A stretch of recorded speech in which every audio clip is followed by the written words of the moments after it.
From the largest elephant to the smallest shrew, the city of Zootopia is a metropolis where various animals live and thrive. When Judy Hopps becomes the first rabbit to join the police force, she quickly learns how tough it is to enforce the law. Determined to prove herself, Judy jumps at the opportunity to solve a mysterious case. Unfortunately, she has to work with a wily fox who makes her job even harder. Today, we will recap the story of the 2016 movie, Zootropolis. In Bunnyboro, Judy Hopps, a 9-year-old bunny, performs in a school play that celebrates the harmony between predators and prey in the city of Zootopia. Despite the doubts of those around her, including a kid fox named Gideon Gray and her own parents, who tell her that bunnies can't be police officers, Judy remains determined to pursue her dream. Years later, Judy successfully graduates from the Zootopia Police Academy, where she faced challenges due to her small size. She becomes the first bunny police officer and is assigned to Precinct 1 in the heart of Zootopia, much to the concern of her parents. A few days later, Judy and her family head to the train station for her journey to Zootopia. Her father, Stu, gives her a can of fox repellent to take with her, which she reluctantly agrees to. On the train, Judy listens to music by pop star Gazelle and travels through the diverse districts of the city. She arrives at her rundown apartment and meets her noisy neighbors, Bucky and Pronk Oryx Antlerson. Despite the less-than-ideal living situation, Judy is excited for her first day on the job. She arrives at the police station early and is directed to roll call by the pudgy desk sergeant, Benjamin Clawhauser. Judy is the smallest officer in a room full of larger animals like elephants, rhinos, hippos, and bears. Police Chief Bogo assigns Judy to parking duty, while the rest of the team works on the case of 14 missing animals, all predators. Judy feels let down but sets high standards for herself and writes 200 tickets before noon. She notices a fox named Nick trying to buy a jumbo pop for his son at an ice cream shop, but the owner refuses service due to prejudice. Judy intervenes, proposing a compromise, and pays for the treat when Nick reveals he doesn't have his wallet. She believes discrimination based on predator or prey status is unacceptable and leaves feeling satisfied that she helped someone in need. Later that day, Judy spots the little fox in his elephant suit again, and she approaches them. She notices that Nick and his son are collecting the drippings from a melted jumbo pop on the roof of a building and selling mini pops in different districts. Judy follows them to Tundra Town, where they sell the pops to hamsters. After the hamsters finish the pops, they throw the sticks in a recycling bin, and Nick and his son collect them to sell as lumber in Little Rodentia. When Nick and his son part ways, Judy confronts Nick about his hustling, but he provides her with legal paperwork and reminds her that the city is not a magical place, and a meter maid cannot be a real cop. Judy returns to her apartment, feeling down, and receives an unintentionally insulting call from her parents, who are relieved she's not a real cop and has the safest job. The next day, while writing tickets, a frantic pig reports a robbery, and Judy chases the weasel through the city square and into Little Rodentia. During the chase, she avoids harming the tiny citizens and uses a donut to capture the weasel. However, Judy is reprimanded by Chief Bogo for leaving her post and endangering the public. Judy argues that she wanted to serve as a real cop and explains that the onions were flower bulbs called Midnicampum holocithias, but Chief Bogo finds her disobedience intolerable as a political appointee. Suddenly, Mrs. Otterton bursts into Chief Bogo's office, pleading for help in finding her missing husband. Bogo dismisses her until Judy offers to find him. Bogo fires Judy for insubordination, but is interrupted by Assistant Mayor Bellwether, who takes notice of Judy's initiative and offers her assistance. Reluctantly, Bogo allows Judy to take the case, but gives her 48 hours to find the otter or resign. Judy accepts the challenge. Judy receives the case file from Clawhauser at the front desk, but it has no useful information. She spots a popsicle and a photo of the missing otter and seeks Nick's help, but he declines. She discovers Nick has evaded taxes and threatens to report him unless he assists her. Finnick finds the situation amusing and walks away. Nick and Judy head to Mystic Springs Oasis, the place where Otterton was last seen. They meet Yax, a yoga-practicing yak, who recognizes Otterton but hasn't seen him in a while. Inside the oasis, they meet Nangi, Otterton's yoga instructor. However, they are surprised to find that the oasis is a nudist haven for animals. Yax unintentionally gives them the plate number for the car that picked up Otterton. Nick offers to help Judy run the plate number through a friend at the DMV. At the DMV, they discover that the employees are all slow-moving sloths, including Nick's friend Flash. Despite the delay caused by Nick's joke, they eventually get the information they need. By the time they leave the DMV, it's already nighttime. Judy and Nick go to Tundra Town to find the car, but the lot is closed. Judy throws her pen over the fence, and Nick climbs over to retrieve it. They find a limo, discover evidence of Otterton's disappearance, and recognize the owner of the car. As they try to leave, they are confronted by polar bears who force them into another car. Nick and Judy are forced into a study where they meet Mr. Big, a shrew, and his polar bear guards.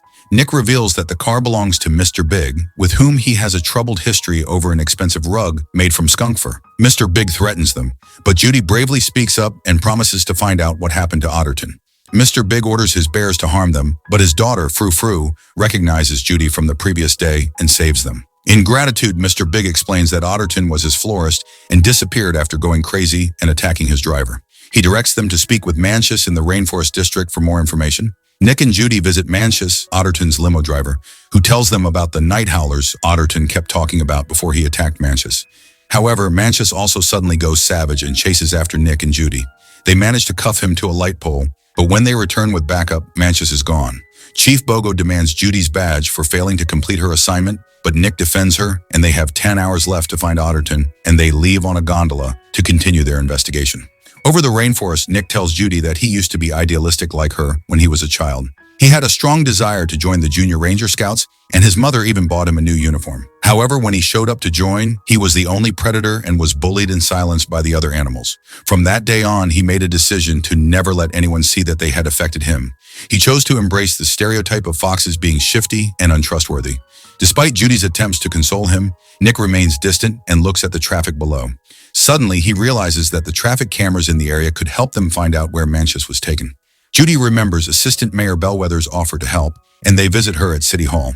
Bellwether takes them to her small, closet-like office, and although she appears upbeat, it's clear that she's mistreated by the mayor.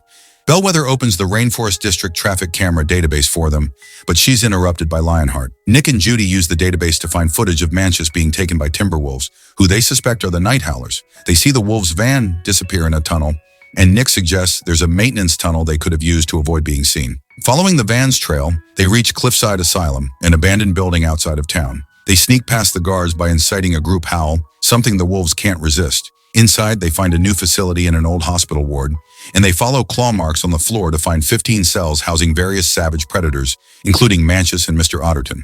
Judy discovers all the missing mammals, including Manchus and Mr. Otterton, at Cliffside Asylum. However, Mayor Lionheart and a badger doctor interrupt their investigation.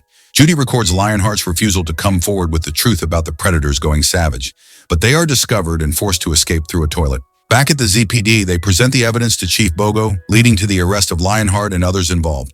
Judy offers Nick the opportunity to become her partner, but during a press conference, she speculates that the cause of the predators going savage could be related to their DNA. Nick is hurt and hands back the application, saying it's better that Judy doesn't have a predator partner. A division is created between the predator and prey populations, causing prey to be fearful of all predators.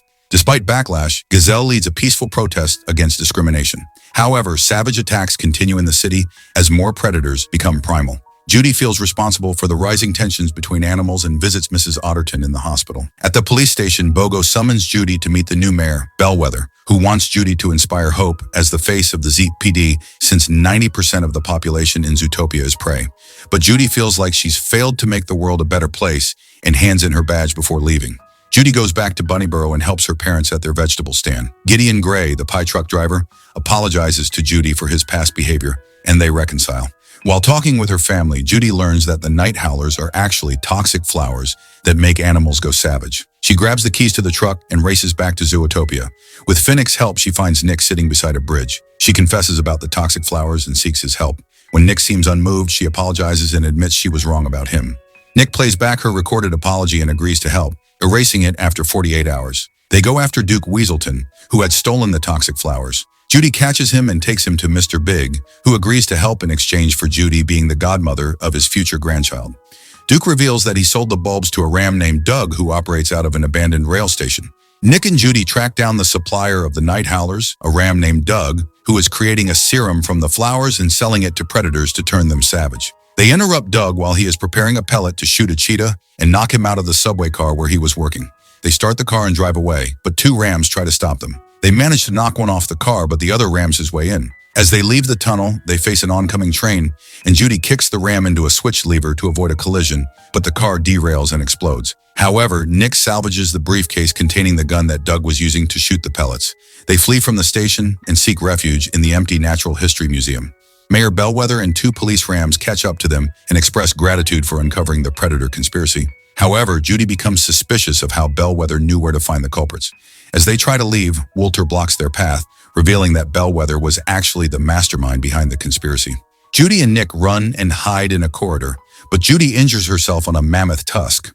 Nick uses blueberries and a handkerchief to make a makeshift bandage, but Judy is unable to walk. They brainstorm a plan while being surrounded by sheep. Bellwether appeals to Judy, urging her to unite the prey against the more powerful predators who outnumber them. She argues that together they would be unstoppable.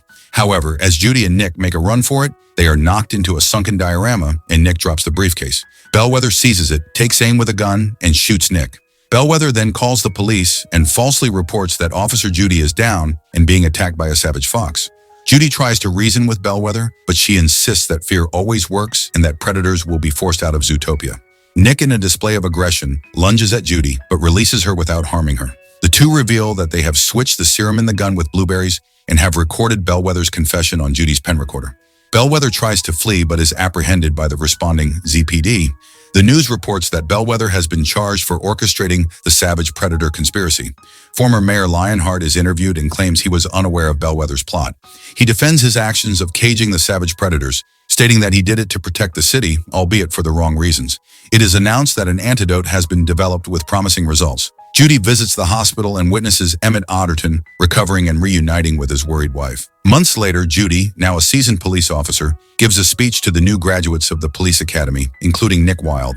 She shares how, as a child, she believed Zootopia was a utopia where everyone lived harmoniously and anyone could be anything they wanted. But in reality, life is more complicated than a slogan on a bumper sticker. We all have our limitations and make mistakes, but we also share commonalities. Judy encourages the graduates to strive to understand one another, as it is through empathy and understanding that we become exceptional. She implores all animals, no matter their size or species, to make a positive difference in the world by looking within themselves and recognizing that change starts with each of us. She reminds them that together, they can create a better world. Nick walks up to the stage as Judy pins his police badge on him. The next day, Chief Bogo hands out assignments and gives Judy and Nick the task of catching a reckless driver tearing up the downtown roads. They find the speeding car and pull it over, only to discover that Flash the Sloth is behind the wheel, grinning mischievously at Nick. The credits roll as Gazelle performs Try Everything at a concert in Zootopia. The audience is filled with animals from all walks of life, except for Bellwether, who watches the show from her prison cell on TV. Zootropolis is a heartwarming and insightful story about the power of determination, courage, and believing in yourself. From the lovable characters to the stunning animation, Zootropolis is a movie that will continue to capture the hearts of audiences for years to come. I hope you enjoyed this movie summary. If you liked the video, don't forget to leave a like and a comment. I'll be back soon with another great movie. Until then, take care and thanks for watching.